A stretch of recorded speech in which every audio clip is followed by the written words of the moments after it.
Kia ora, whānau, it's Tanya speaking. Here's an interesting thing. It's voting time again. If you want to change over to electorate roll, Moari electorate roll, you have to do it by the 6th of August.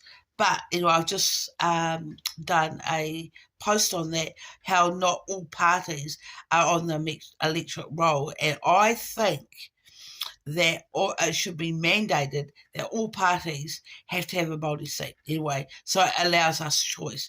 And not being on the Māori roll cuts your choices in half, and it actually can cancel out your votes because you voted for two different parties. They have two different policies. Anyway, here's the thing. Māori in general, as in Māori culture, is one of the biggest business people in New Zealand, biggest corporations in New Zealand. They're really high up there, like really high up there. I know Tainui signed something like $1 billion deal for port, and Ngāti Kanunu's doing really well, and then South Island, they got some money. So you might be, and I know that National don't have very many or if any Māori seats.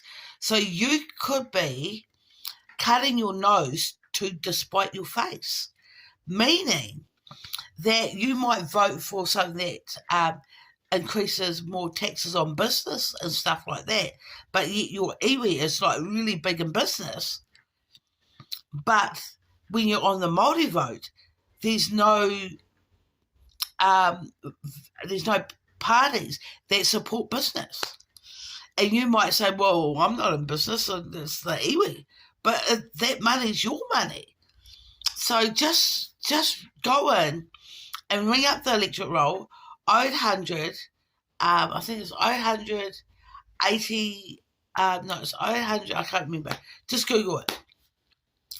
And see whether, look at the policies and see whether it's got your interests, your wider interests in mind. Because Māori's doing really well in business globally. And so I know that Labour, and I'm not ditching on any parties, but I know Labour's really not for wealth tax. Well, Māori, as in iwis, they're wealthy.